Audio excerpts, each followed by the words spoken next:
Ok, vamos a orar para poner el tiempo en manos del Señor. Señor, te damos gracias por este tiempo porque nos permites estar juntos aprendiendo de tu palabra. Señor, te ruego que nos ayudes a aprender lo que tú quieres que comprendamos y obedezcamos, que nos ayudes y nos ilumines en tu palabra, Señor, y nos guíes a través del Espíritu a comprender las verdades de tu ley y maravillarnos, Señor, por tu palabra. Te rogamos que no solamente las escuchemos y entendamos, sino que también las obedezcamos en nuestra vida diaria. Gracias por todo, en el nombre de tu Hijo Jesucristo. Amén.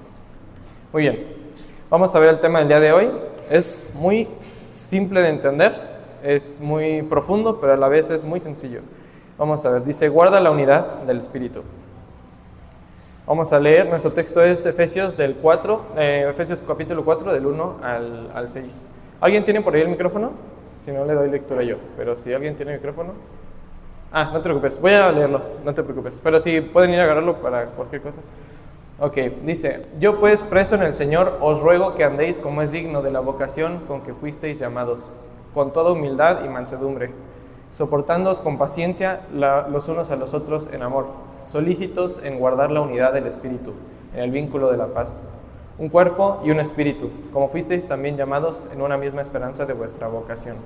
Un Señor, una fe, un bautismo, un Dios y Padre de todos, el cual es sobre todos y por todos y en todos.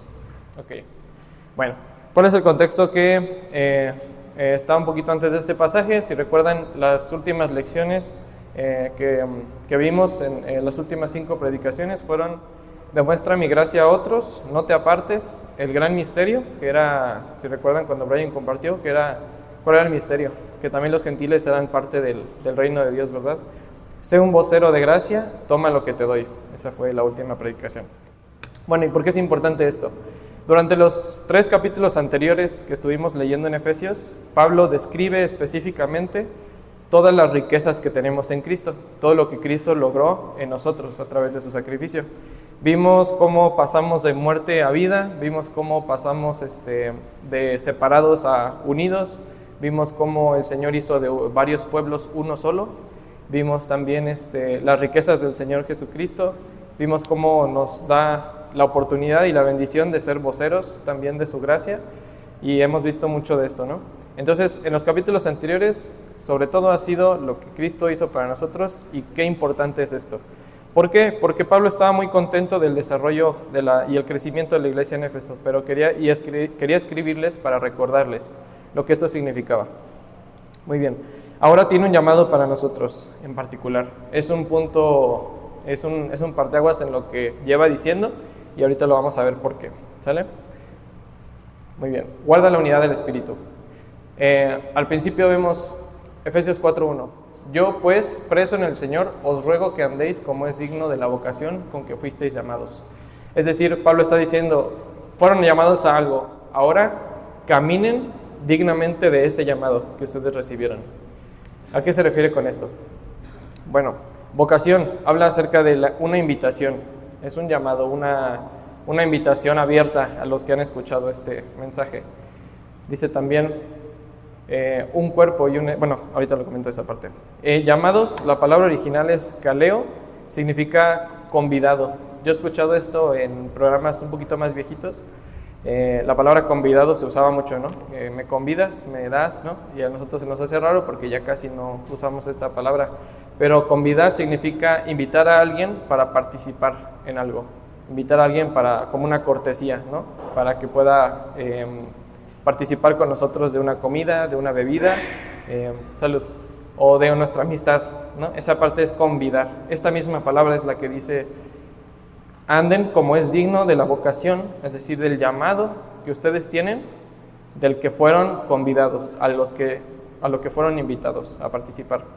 En Efesios 4, del 4 al 6, habla acerca de esta vocación y de lo que significa, del poder de esta vocación.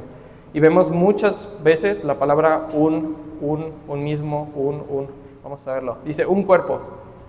Sabemos que la iglesia es el cuerpo de Cristo, ¿verdad? Dice un cuerpo. No hay varios cuerpos, no hay varios grupos de lo que el Señor hizo un solo cuerpo. Y ese cuerpo actúa en conjunto. Sí tiene diferentes miembros y tiene diferentes funciones cada uno de sus miembros. pero en general es un solo cuerpo. Dice, y un espíritu. Nosotros tenemos el mismo espíritu que Pablo tenía. Nosotros participamos del mismo espíritu que John MacArthur. Participamos del mismo espíritu que el Señor le permitió al ladrón que estaba a punto de morir, que murió al lado del Señor Jesucristo y que creyó. Solo tuvo unos pocos minutos para vivir su fe y creyó, y tenemos el mismo espíritu que Él. No hay diferentes espíritus para los creyentes. Dice también, como fuisteis también llamados en una misma esperanza. Es la misma esperanza que nosotros tenemos, que la esperanza que murieron los fieles creyentes de la iglesia primitiva. Es la misma esperanza, la resurrección de Cristo, el regreso de Cristo. Es la misma esperanza que tenemos el día de hoy y por la cual nosotros vivimos y caminamos diario, porque sabemos y tenemos la esperanza de ver al Señor Jesucristo en gloria nuevamente cuando venga por su iglesia. Es la misma esperanza. Dice, un Señor. En Cristo tenemos el mismo Señor. Nos manda las mismas cosas y exige de nosotros las mismas cosas que exigió cuando estaba aquí en su ministerio en la tierra, y exige lo mismo de nosotros a lo largo de los años, en el crecimiento de la iglesia, a través de Asia, de Europa, a través de los años. Es el mismo Señor que nos manda a hacer las mismas cosas. Dice, una fe. Tenemos la misma fe que ellos. Un bautismo. Tenemos el mismo bautizo. Bautismo para arrepentimiento, como una señal que hacemos en agua, y un bautismo en el Espíritu Santo, cuando somos llamados a salvación. Dice, un Dios y Padre de todos. El Padre del Señor Jesucristo es el mismo que llamamos Padre los que hemos creído en Él. Dice, el cual es sobre todos y por todos y en todos. Eso me llamó mucho la atención porque Él lo repite varias veces, y cuál es la diferencia entre cada uno. Dice, el cual es sobre todos. No hay nadie que esté encima del Padre, o no hay nadie que no le tenga que dar cuentas al Padre. No hay nadie más arriba.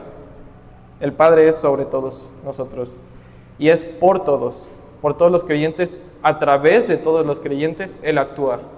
Si tú eres hijo del Señor, si tú eres hijo de Dios, el mismo Padre que opera en tus hermanos, el mismo Padre que operó en Pablo, es el Padre que puede obrar en tu vida a través de todos nosotros y en todos. Es el mismo Padre que está en nuestra vida. Muy bien, este nada más es el prólogo.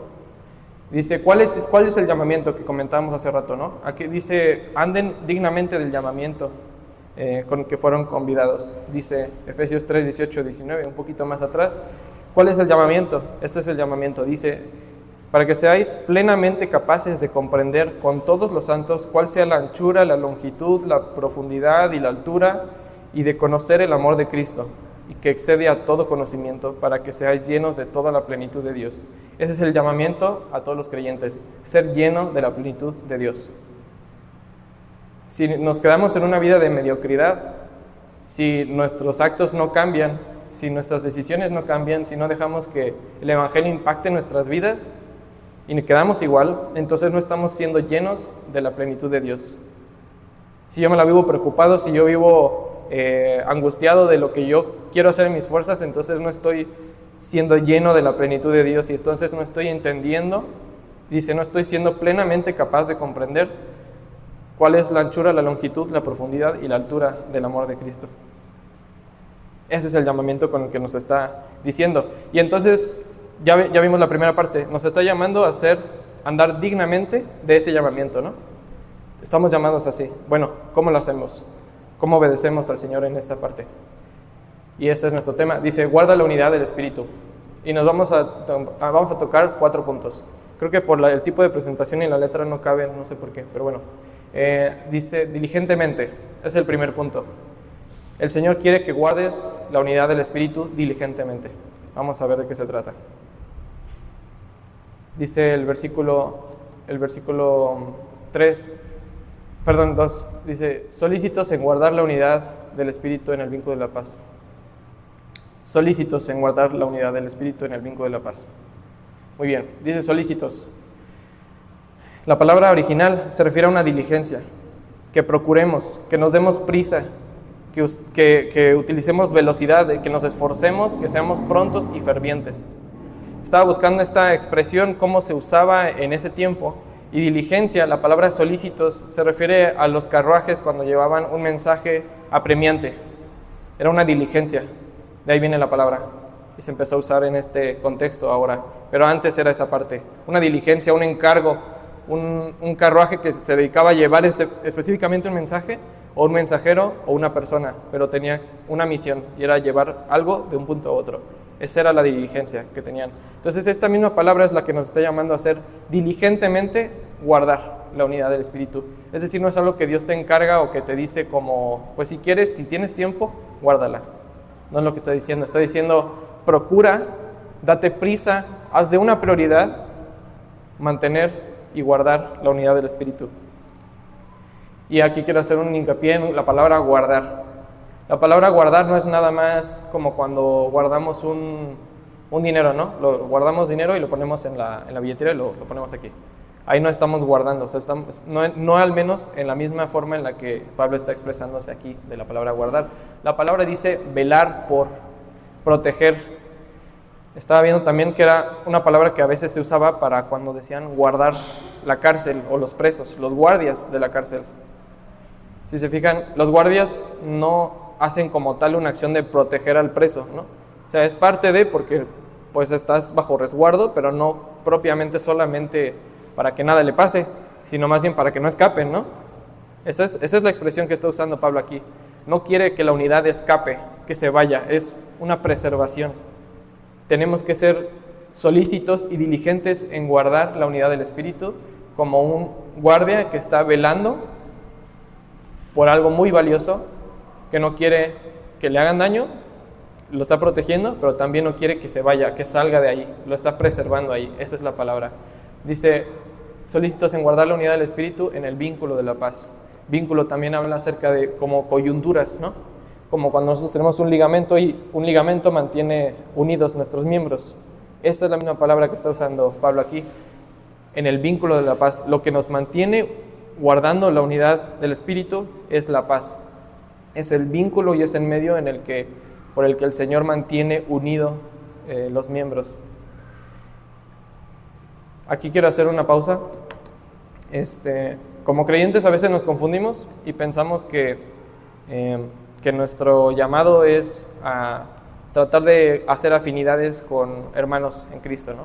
Y las tenemos, ¿no? Por ejemplo, a mí me gustan mucho los juegos de mesa, y a algunos de los jóvenes también les gusta y tenemos esa afinidad y podemos disfrutar un rato jugando y está padre, ¿no? Está bien. Hay algunos otros que les gusta ir en bici o les gusta, no sé, hacer caminatas o no sé, hay muchas actividades, ¿no?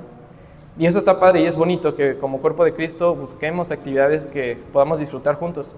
Pero el punto que voy aquí es que no estamos llamados a inventarnos o crear formas de unirnos entre nosotros, porque lo que ya nos unió es la sangre de Cristo, nos está uniendo en el Espíritu, en la paz que trajo a nosotros. Eso es lo que nos une, eso es lo que el Señor ya hizo por nosotros. Tu encargo no es crear un motivo de unidad, ese no es nuestro encargo. Nuestro encargo es guardar la unidad que ya existe. Me acuerdo mucho que hace mucho me explicó esto mi papá y de ahí ya no se me olvidó, y ahora tengo el privilegio de compartirlo. Se me grabó mucho esa parte. No atentes contra la unidad. Acuérdense, dice vínculo, dice ligamento, como un miembro. No nos horrorizamos cuando en las noticias vemos que una persona fue descuartizada, que fue desmembrada. Es algo horroroso, ¿no? Y ninguno de nosotros quisiera hacer eso. Desmembrar a alguien es horrible. ¿Y por qué entonces tomamos tan a la ligera desmembrar el cuerpo de Cristo? ¿No decimos que el cuerpo de Cristo es necesario unos de otros? Manos, pies, habrá quien es un brazo, habrá quien es un hombro. Tenemos diferentes funciones y somos un cuerpo, el cuerpo de Cristo.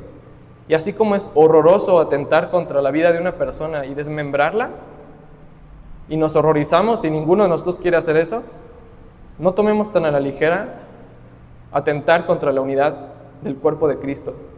Él lo ganó por su sangre. ¿Por qué lo tomamos tan a la ligera? Debemos ser diligentes en guardar esa unidad y protegerla. El Señor es soberano y hace con su iglesia lo que quiere y nos dirige a donde quiere, pero quiere que tú participes, por favor, en proteger lo que el Señor tiene en su iglesia. Cada vez que tú atentas contra esto, estás queriendo desmembrar el cuerpo de Cristo. Y es igual de horrorizante que desmembrar a una persona, porque es el cuerpo que ganó Cristo con su sangre.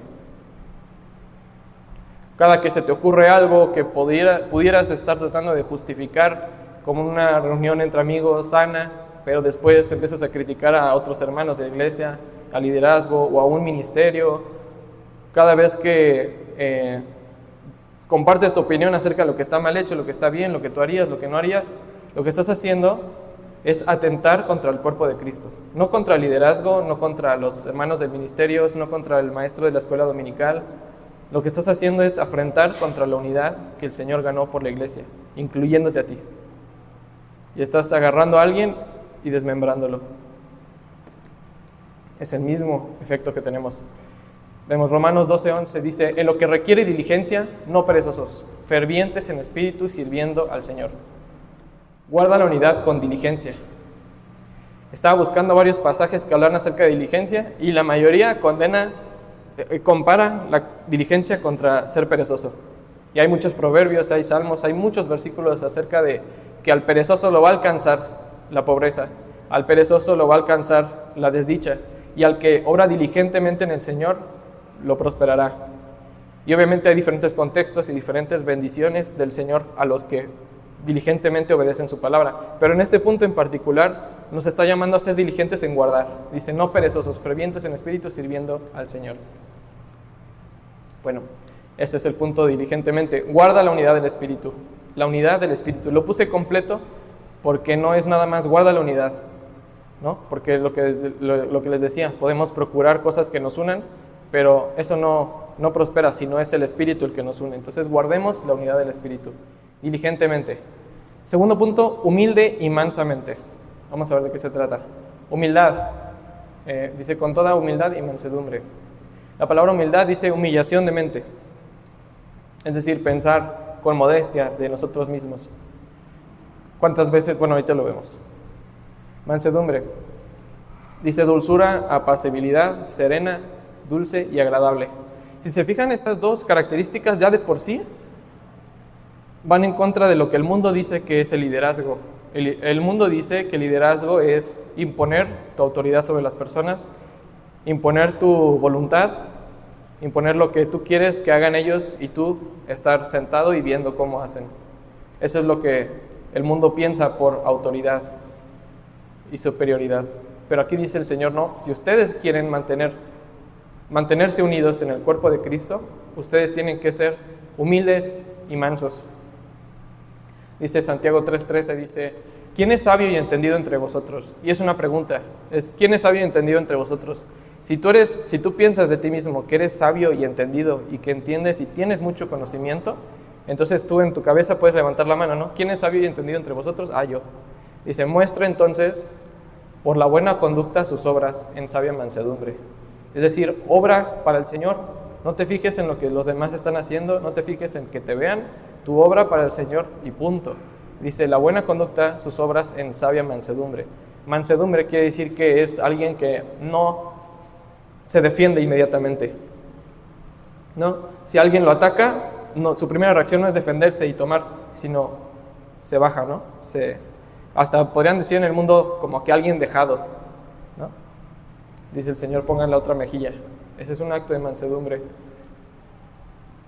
Dice Mateo 20, 25, 28, estas son palabras del Señor Jesucristo. Entonces Jesús, llamándolos, dijo: ¿sabéis que los gobernantes de las naciones se enseñorean de ellas, y los que son grandes ejercen sobre ellas potestad? Mas entre vosotros no será así, sino que el que quiera hacerse grande entre vosotros será vuestro servidor. Ese es un mandato, un llamado a la unidad. El ser alguien que sirve a tus hermanos. Alguien que sirve. Dice: y el que quiera ser el primero entre vosotros será vuestro siervo. Entonces, no te mientas ni le mientas a las demás personas en decir que si tú quieres, porque quieres el bien de la iglesia y quieres ser de impacto a los hermanos, no te mientas a ti mismo diciendo: es que yo estoy haciendo y diciendo esto porque quiero lo mejor para la iglesia. No es cierto. Dice: el que quiera ser el primero, el que de verdad quiera hacerse grande entre vosotros, debe de servirles. Debemos de servirnos unos a otros. Como el Hijo del Hombre no vino para ser servido, sino para servir y dar su vida en rescate por muchos. Y aquí vemos un ejemplo, dice Filipenses 2 del 7 al 8 y describe esto que acabamos de leer. Sino que se despojó a sí mismo, está hablando de Cristo, tomando forma de siervo, haciéndose semejante a los hombres. Y hallándose en forma de hombre, se humilló. Se humilló él mismo, haciéndose obediente hasta la muerte y muerte de cruz. Ese es el llamado que tenemos nosotros, a servir y morir por nuestros hermanos, para mantener la unidad. Sofonías 2:3, este es un profeta de muchísimos años antes de que naciera Cristo y ya estaban hablando de esto. Dice, buscad a Jehová todos los humildes de la tierra, los que pusisteis por obra su juicio. Buscad justicia, buscad mansedumbre. Quizás seréis guardados en el día del enojo de Jehová. Guarda la unidad del Espíritu, hermano. Diligentemente, con humildad y mansedumbre. Y el tercer punto dice, tolerante y pacientemente. Dice, soportándoos con paciencia los unos a los otros en amor. Soportándonos, tolerándonos, sosteniéndolos a los demás. Cuando uno flaquea, el otro lo sostiene. Esa es la tolerancia y tener paciencia. Dice también, paciencia, ánimo, longanimidad. Longanimidad se refiere a la grandeza y constancia de ánimo ante las adversidades. Esa es la paciencia que el Señor nos está llamando. A lo mejor no están saliendo las cosas como queremos, no estamos recibiendo lo que queremos recibir, pero eres paciente en el Señor, entonces estás ejerciendo la longanimidad. También habla de la clemencia. Clemente y misericordioso es Jehová. Quiere decir tener compasión y moderación cuando aplicas justicia. Cuando un hermano te hace una ofensa, cuando un hermano te afrenta con algo que hace, intencional o sin la intención, tú tienes la oportunidad de castigarlo severamente y recriminarle lo que te hizo y reclamarle lo que te dañó y pedirle de vuelta que te lo reponga, o tienes la opción de hacer lo que Jesucristo hizo y es ser clemente, no darnos lo que merecíamos en misericordia, sino ser compasivo y moderarse al aplicar la justicia. Es decir, no te preocupes, yo sé que me hiciste daño, a lo mejor tenías la intención o no, pero te perdono. Ese es el llamado del Señor Jesucristo. Dice Proverbios 15:18, quien fácilmente se enoja, fácilmente entra en pleito. Quien mantiene la calma, mantiene la paz. Colosenses 3:13, sean tolerantes los unos a los otros, y si alguien tiene alguna queja contra otro, perdónense así como el Señor los ha perdonado a ustedes. Ahí está también implícita la mansedumbre. Sean tolerantes unos con otros. Dice Salmos 133:1, dice, mirad cuán bueno y cuán delicioso es habitar los hermanos juntos en armonía. Hace algunos años hubo una creo que era una youtuber, una influencer, que dijo que algunos de la comunidad de gays y transexuales y lesbianas, que los toleraba. Esa fue la palabra que usó. Y todo el mundo la criticó porque dijo, ¿cómo tolerar si tolerar tiene una connotación negativa para el mundo, ¿no? Como que pues la aguanto, ¿no? Pero tolerar es una palabra buena. Quiere decir que no estás de acuerdo, no te gusta una manera, pero aún así convives y soportas lo que esa persona está haciéndote por amor. Esa es la tolerancia a la que ella se refería, y el mundo no la conoce, el mundo la critica. El mundo no le gusta la tolerancia porque implica que algo hizo mal, y al mundo no le gusta decir que hizo mal. Pero nosotros como hijos suyos queremos guardar la unidad, entonces le tenemos que llamar tolerancia a la tolerancia y decir con todas las letras que algo está mal. Y eso también es tener amor a alguien, decirle que está actuando mal. Y obviamente también, y la palabra nos insta a eso, cuando exhortas a alguien, hazlo con mansedumbre. No seas severo, sé clemente, no seas severo. No, una persona a lo mejor no lo hizo con intención, a lo mejor sí, pero no seas severo cuando juzgues a tu hermano, ni cuando le perdones, le recrimines, porque también muchas veces hacemos eso, ¿no? Les perdonamos, pero pues sí te perdono, pero pues ten cuidado, ¿no? Yo mismo pues hago eso muchas veces, que digo, pues sí te perdono, pero pues es que también fíjate, ¿no? Sí, ya bájale, ¿no? Ya van varias, no es lo que el Señor nos manda a hacer. Dice también aquí, mirad cuán bueno y cuán delicioso es habitar los hermanos juntos en armonía. Creo que lo comenté hace ya un par de años, pero yo no había entendido esta parte de, mirad cuán bueno y cuán delicioso es habitar los hermanos juntos en armonía, hasta que falleció mi abuelita Vicky. Fue un funeral tan bonito, Y tú dices, ¿cómo bonito? Pues es un funeral, ¿no? Debe ser triste. Pero yo me di cuenta a qué se refería el Señor cuando dijo, cuán delicioso es habitar los hermanos juntos en armonía. Porque cuando tú estás comiendo un platillo y dices que está rico, ¿cómo lo podremos describir? Me gustaría escucharlos. Cuando algo está rico, ¿qué sabores nos vienen a la mente?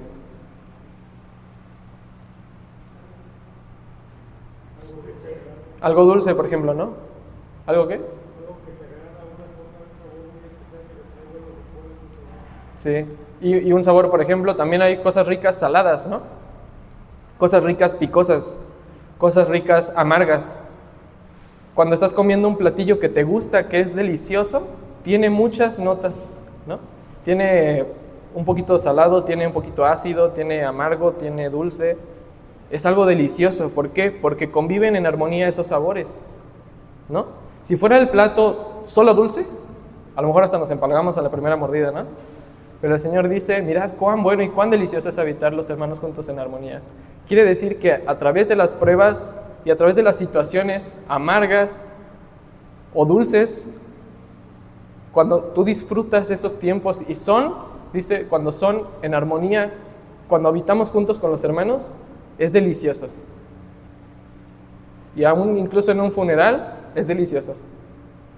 Porque el Señor permite que esos momentos de dolor y de amargura se convierten también en alegría, porque puedes entender que el Señor ya tiene a la persona que acaba de fallecer.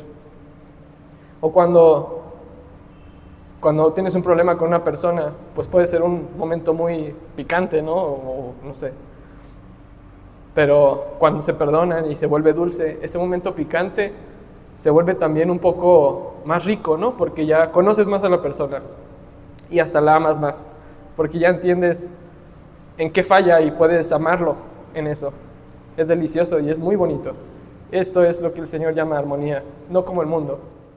Dice, guarda la unidad del espíritu diligentemente, con humildad y mansedumbre, también tolerante y pacientemente. Y por último, amorosamente. Dice, soportándonos con paciencia los unos a los otros en amor. Colosenses 3:14 dice, y sobre todo ámense unos a otros, porque el amor es el mejor lazo de unión. También dice, nadie tiene amor mayor que este, que el que da la vida por su amigo. Dice Juan 13:14, les doy un nuevo mandamiento, ámense unos a otros. Ustedes deben amarse de la misma manera que yo los amo. ¿Cómo nos amó Cristo? Hasta la muerte. Estaba dispuesto a morir por nosotros. Esa es la medida de amor. Lo vimos también en el campamento y lo hemos visto muchas veces aquí. Esa es la medida. Es una vara muy alta y no necesariamente significa dar tu vida para morir, ¿no? También significa dar la vida a diario. Ayer veíamos un poquito de eso. Significa que cuando no tienes ganas de, no sé, en la noche, ya me ha pasado ahora que estoy casado, que no tienes ganas de hacer algo, pero tienes que hacerlo, ¿no? Una vez estábamos en México y Jessie se sentía un poquito mal, ya era muy noche y no teníamos pastillas, entonces fui rápido a la farmacia. No sabíamos dónde quedaba, pero pues rápido busqué, ¿no? Pero pues obviamente no quiere salir, estaba creo que lloviendo también. Y no lo digo como un ejemplo de mí, sino de situaciones, ¿no?, que pasan. Y pues no tienes ganas de hacer eso.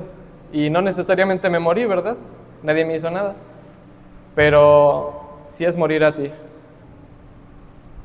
Igual cuando algún hermano afrenta contra ti y peca contra ti, tienes que morir a tu orgullo. Tienes que entregar cosas que no te gustan y renunciar a un poder que te da la ofensa de esa persona hacia ti. Renunciar a ese poder y decirle, no te lo voy a cobrar, Cristo ya lo pagó. Ese es el amor con el que Cristo nos llama a guardar la unidad del Espíritu. Guarda la unidad del Espíritu diligentemente, humilde y mansamente, tolerante y pacientemente y amorosamente. Versículo 2. ¿Qué quiere Dios que comprendas y obedezcas el día de hoy? Dice, guarda la unidad del Espíritu ganada por la sangre de Cristo, diligentemente hasta que Él regrese. Ese es nuestro llamado. Cualquier cosa que digas en la iglesia, cualquier cosa que tú pienses hacer, piensa que una de tus prioridades dentro del cuerpo de Cristo es guardar la unidad, velar por ella. No permitas que Satanás la dañe. El Señor protege y es soberano, Él actúa en muchas maneras, no es tu responsabilidad como tal, y si no la haces, la iglesia se descompone, pero Dios te está haciendo partícipe de guardar la unidad. Seamos diligentes, por favor, como algo que urge, algo que apremia, algo que necesitas poner atención.